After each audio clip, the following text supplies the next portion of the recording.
Section 3. July 1st. The consolation Charlotte can bring to an invalid I experience from my own heart, which suffers more from her absence than many a poor creature lingering on a bed of sickness. She is gone to spend a few days in town with a very worthy woman, who was given over by the physicians, and wishes to have Charlotte near her in her last moments. I accompanied her last week on a visit to the Vicar of S., a small village in the mountains, about a league hence. We arrived around 4 o'clock. Charlotte had taken her little sister with her. When we entered the vicarage court, we found the good old man sitting on a bench before the door, under the shade of 2 large walnut trees. At the sight of Charlotte he seemed to gain new life, rose, forgot his stick, and ventured to walk toward her. She ran to him and made him sit down again.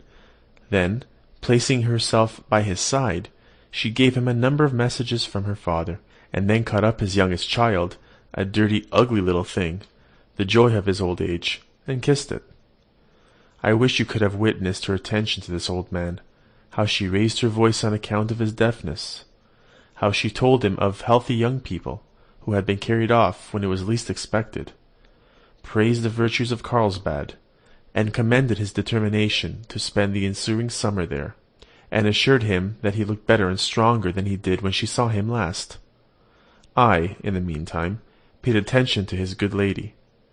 The old man seemed quite in spirits, and as I could not help admiring the beauty of the walnut trees, which formed such an agreeable shade over our head, he began, though with some little difficulty, to tell us of their history.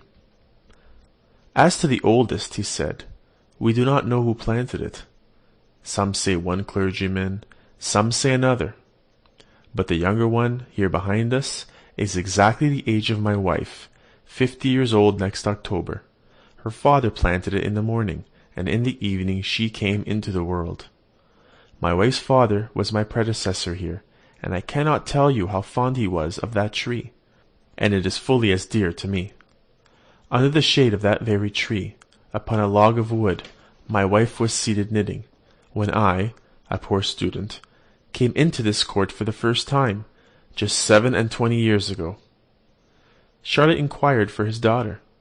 He said she was gone with Herr Schmidt to the meadows, and was with the haymakers. The old man resumed his story, and told us of how his predecessor had taken a fancy to him, as had his daughter likewise, and how he had become first his curate, and subsequently his successor. He had scarcely finished his story when his daughter returned through the garden, accompanied by the above-mentioned Herr Schmidt. She welcomed Charlotte affectionately, and I confess I was taken by her appearance. She was a lively-looking, good-humoured brunette, quite competent to amuse one for a short time in the country. Her lover, for such Herr Schmidt evidently appeared to be, was a polite, reserved personage, and would not join our conversation, notwithstanding all of Charlotte's endeavours to draw him out. I was much annoyed at observing, by his countenance, that his silence did not arise from want of talent, but from caprice and ill humour. This subsequently became very evident, when we set out for our walk, and Frederica joined Charlotte, with whom I was talking. The worthy gentleman's face, which was naturally sombre, became so dark and angry that Charlotte was obliged to touch my arm, and remind me that I was talking too much to Frederica. Nothing distresses me more than to see men torment each other, particularly when in the flower of their age, in the very season of their pleasure, they waste the few short days of sunshine in quarrels and disputes, and only perceive their error when it is too late to repair it. This dwelt upon my mind, and in the evening, when we returned to the vicar's, and were sitting round the table with our bread and milk, the conversation turned on the joys and sorrows of the world. I could not resist the temptation to inveigh bitterly against ill humour. We are apt, said I, to complain, but with very little cause, that our happy days are few, and our evil days are many. If our hearts were always disposed to receive the benefits heaven sends us, we should acquire strength to support evil when it comes. But, observed the vicar's wife, we cannot always command our tempers. So much depends upon the constitution. When the body suffers, the mind is also ill at ease. I acknowledge that, I continued, but we must consider such a disposition in the light of a disease, and inquire whether there is no remedy for it. I should be glad to hear one, said Charlotte. At least, I think, very much depends upon ourselves. I know it is so with me. When anything annoys me and disturbs my temper, I hasten into the garden, hum a couple of country dances, and it is all right with me directly. That is what I meant, I replied. Ill humour resembles indolence. It is natural to us, but if we have the courage to exert ourselves, we find our work run fresh from our hands, and we experience in the activity from which we shrank a real enjoyment. Frederica listened very attentively, and the young man objected that we were not masters of ourselves, and still less of our feelings. The question is about a disagreeable feeling, I added, from which every one would willingly escape, but none know their power without trial. Invalids are glad to consult physicians, and submit to the most scrupulous regime, the most nauseous medicines, in order to recover their health.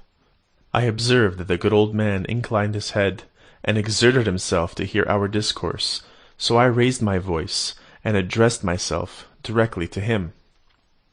We preach against a great many crimes, I observed, but I never remember a sermon delivered against ill humour. That may do very well for your town clergyman, he said. Country people are never ill-humoured, though, indeed, it might be useful occasionally to my wife, for instance, and to the judge. We all laughed, as did he likewise very cordially, till he fell into a fit of coughing, which interrupted our conversation for a time. Herr Schmidt resumed the subject. You call ill-humour a crime, he remarked. But I think you use too strong a term. Not at all, I replied, if that deserves a name which is so pernicious to ourselves and our neighbours. Is it not enough that we want the power to make one another happy? Must we deprive each other of the pleasure which we can all make for ourselves? Show me the man who has the courage to hide his ill humour, who bears the whole burden himself, without disturbing the peace of those around him. No, ill humour arises from an inward consciousness, from our own want of merit, from a discontent which ever accompanies that envy which foolish vanity engenders. We see people happy, whom we have not made so, and cannot endure the sight. Charlotte looked at me with a smile. She observed the emotion which I spoke, and a tear in the eye of Frederica stimulated me to proceed. Woe unto those, I said, who use their power over a human heart to destroy the simple pleasures it would naturally enjoy. All the favours, all the attentions in the world cannot compensate for the loss of that happiness which a cruel tyranny has destroyed. My heart was full as I spoke. A recollection of many things which had happened pressed upon my mind, and filled my eyes with tears. We should daily repeat to ourselves, I exclaimed, that we should not interfere with our friends, unless to leave them in possession of their own joys, and increase their happiness by sharing it with them. But when their souls are tormented by a violent passion, or their hearts rent with grief, is it in your power to afford them the slightest consolation?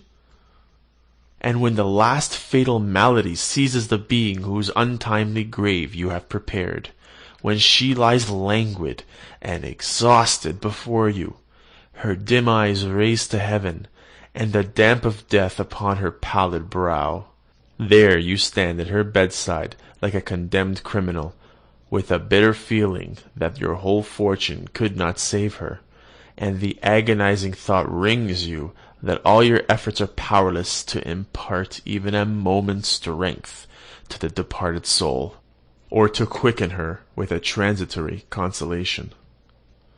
At these words, the remembrance of a similar scene at which I had been once present fell upon me with full force.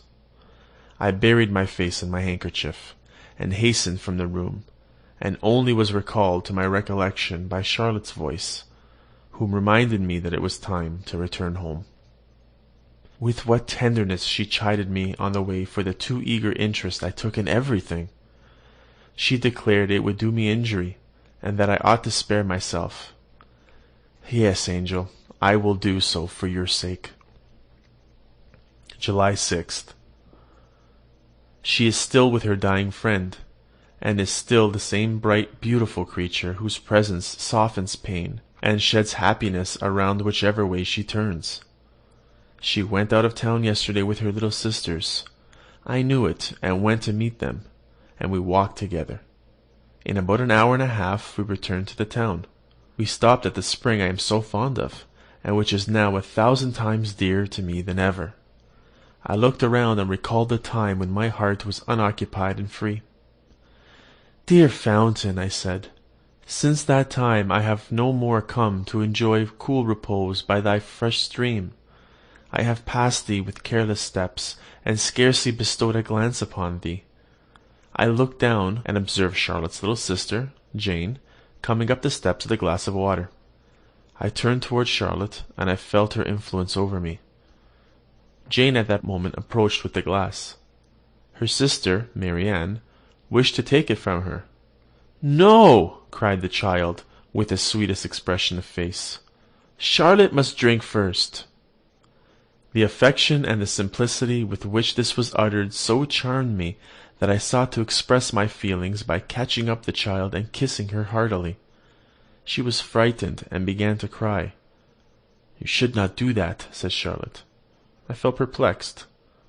Come, Jane, she continued, taking her hand, and leading her down to the steps again.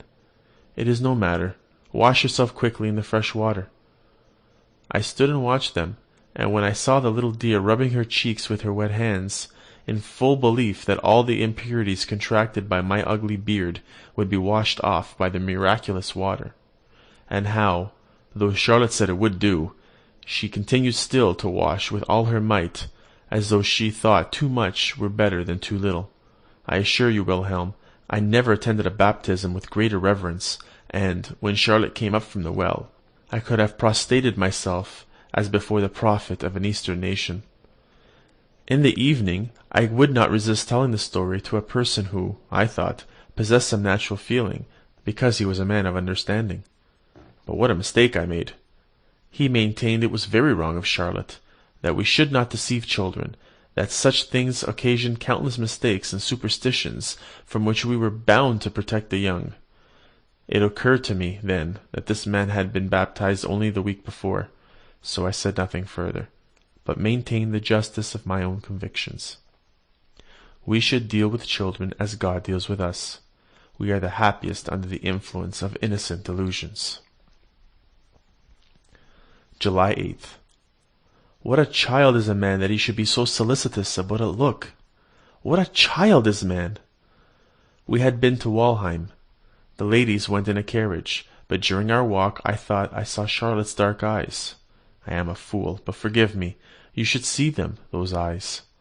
However, to be brief, for my eyes are weighted down with sleep, you must know, when the ladies stepped into their carriage again, young W. Slenstad, Adrian, and I were standing about the door. They were a merry set of fellows, and they were all laughing and joking together. I watched Charlotte's eyes. They wandered from one to the other, but they did not light upon me, who stood there motionless, and who saw nothing but her. My heart bade her 1,000 times adieu, but she noticed me not. The carriage drove off, and my eyes filled with tears. I looked after her. Suddenly I saw Charlotte's bonnet leaning out of the window, and she turned to look back. Was it at me? My dear friend, I know not, and in this uncertainty I find consolation. Perhaps she turned to look at me. Perhaps. Good night. What a child I am. July 10. You should see how foolish I look in company when her name is mentioned, particularly when I am asked plainly how I like her. How I like her! I detest that phrase. What sort of a creature he must be who merely liked Charlotte, whose whole heart and senses were not entirely absorbed by her. Like her? Someone asked me lately how I liked Ossian. July 11th. Madame M. is still very ill. I pray for her recovery, because Charlotte shares my sufferings. I see her occasionally at my friend's house, and today she told me the strangest circumstance. Old M is a covetous, miserly fellow, who had long worried and annoyed the poor lady sadly, but she had borne her afflictions patiently. A few days ago, when the physician informed us that her recovery was hopeless, she sent for her husband, Charlotte was present, and addressed him thus: "I have something to confess, which, after my decease, may occasion trouble and confusion. I have hitherto conducted your household as frugally and as economically as possible, but you must pardon me for having defrauded you for 30 years. At the commencement of our married life, you allowed a small sum for the wants of the kitchen and other household expenses. When our establishment increased and our property grew larger, I could not persuade you to increase the weekly allowance in proportion. In short, you know, that when our wants are greatest, you required me to supply everything with 7 florins a week. I took the money from you without an observation, but made up the weekly deficiency from the money chest, as nobody would suspect your wife of robbing the household bank. But I have wasted nothing, and should have been content to meet my eternal judge without this confession, if she, upon whom the management of your establishment will devolve after my decease, would be free from the embarrassment upon your insisting that the allowance made to me, your former wife, was sufficient." I talked to Charlotte of the inconceivable manner which men allow themselves to be blinded, how any one could avoid suspecting some deception, when 7 florins were only allowed to defray expenses twice as great. But I have myself known people who believed, without any visible astonishment, that their house possessed the prophet's never-failing cruse of oil. July 13th. No, I am not deceived. In her dark eyes I read a genuine interest in me and in my fortunes. Yes, I feel it, and I may believe my own heart which tells me, dare I say it? Dare I pronounce the divine words, that she loves me? That she loves me? How the idea exalts me in my own eyes! And as you can understand my feelings, I may say to you how I honour myself, since she loves me.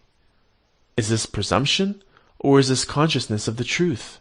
I do not know a man able to supplant me in the heart of Charlotte. And when she speaks of her betrothed with so much warmth and affection, I feel like the soldier who has been stripped of his honours and titles, deprived of his sword. July 16th. How my heart beats! By accident I touched her finger, or my feet meet hers under the table. I draw back as if from a furnace, but a secret force impels me forward again, and my senses become disordered. Her innocent, unconscious heart never knows what agony these little familiarities inflict upon me. Sometimes, when we are talking, she lays her hand upon mine, and in the eagerness of conversation comes closer to me, and her balmy breath reaches my lips, when I feel as if lightning has struck me, and that I could sink into the earth. And yet, Wilhelm, with all this heavenly confidence, if I know myself, and should ever dare, you understand me. No, no, my heart is not corrupt. It is weak, weak enough, but is not that a degree of corruption? She is to me a sacred being. All passion is still in her presence. I cannot express my sensations when I am near her. I feel as if my soul beat in every nerve of my body. There is a melody which she plays on the piano with angelic skill. So simple it is, and yet so spiritual. In her favourite air, and when she plays the first note, all pain, care, and sorrow disappear from me in a moment. I believe every word that is said of the magic of the ancient music. How her simple song enchants me! Sometimes, when I am ready to commit suicide, she sings that air, and instantly the gloom and madness which hung over me are dispersed, and I can breathe freely again. July 18. Wilhelm, what is the world to our hearts without love? What is a magic lantern without light? You have but to kindle the flame within, and the brightest figures shine on the white wall, and, if love only shows us fleeting shadows, we are yet happy, when, like mere children, we behold them, and are transported with the splendid phantoms. I have not been able to see Charlotte today. I was prevented by company from which I could not disengage myself. What was to be done? I sent my servant to her house, that I might at least see somebody today who had been near her. Oh, the impatience with which I wait for his return! The joy which I welcome him! I should certainly have caught him in my arms and kissed him, if I had not been ashamed. It is said that the bonnet stone, when placed in the sun, attracts the rays, and for a time appears luminous in the dark. So it was with me and this servant. The idea that Charlotte's eyes had dwelt upon his countenance, his cheek, his very apparel, endeared them all inestimably to me, so that at that moment I would not have parted him for 1,000 crowns. His presence made me so happy. Beware of laughing at me, Wilhelm. Can that be a delusion which makes us happy? July 19th. I shall see her today, I exclaimed with delight, when I rise in the morning, and look out with gladness of heart at the bright, beautiful sun. I shall see her today, and then I have no further wish to form. All is included in that one thought. July 20th. I cannot assent to your proposal that I should accompany the ambassador to blank. I do not love subordination, and we all know that he is a rough, disagreeable person to be connected with. You say my mother wishes me to be employed. How could I not help laughing at that? Am I not sufficiently employed? And is it not in reality the same, whether I shell peas or count lentils? The world runs from one folly to another, and the man who, solely from the regard to the opinion of others, and without any wish or necessity of his own, toils after gold, honour, or any other phantom, is no better than a fool. July 24. You insist so much on my not neglecting my drawing, that it would have been as well for me to say nothing as to confess how little I have done lately. I have never felt happier. I never understood nature better, even down to the veriest stem or the smallest blade of grass. And yet I am unable to express myself. My powers of execution are just so weak. Everything seems to swim and float before me, so that I cannot make a clear, bold outline. But I fancy I should succeed better if I had some clay or wax to model. I shall try, if this state of mind continues much longer, and will take to modelling, if I only need dough. I have commenced Charlotte's portrait 3 times, and have often disgraced myself. This is the more annoying, as I was formerly very happy in taking likenesses. I have since sketched her profile, and must content myself with that. July 25th. Yes, dear Charlotte, I will order and arrange everything. Only give me more commissions, the more the better. One thing, however, I must request. Use no more writing sand with the dear notes you send me. Today I raised your letter hastily to my lips, and it set my teeth on edge. July 26th. I have often determined not to see her so frequently, but who could keep such a resolution? Every day I am exposed to the temptation, and the promise faithfully that tomorrow I will really stay away. But when tomorrow comes, I find some irrestitutable reason for seeing her, and before I can account for it, I am with her again.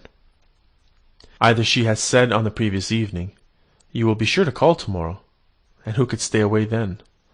or she gives me some commission, and I find it essential to take her the answer in person, or the day is fine, and I walk to Walheim, and, when I am there, it is only half a league farther to her. I am within the charmed atmosphere, and soon find myself at her side. My grandmother used to tell us of a story of a mountain of lodestone. When any vessels came near it, they were instantly deprived of their ironwork. The nails flew to the mountain, and the unhappy crew perished amidst the disjointed planks. July 30th. Albert is arrived, and I must take my departure. Were he the best and noblest of men, and I in every respect his inferior, I could not endure to see him in possession of such a perfect being. Possession! Enough, Wilhelm. Her betrothed is here, a fine worthy fellow, whom one cannot help liking.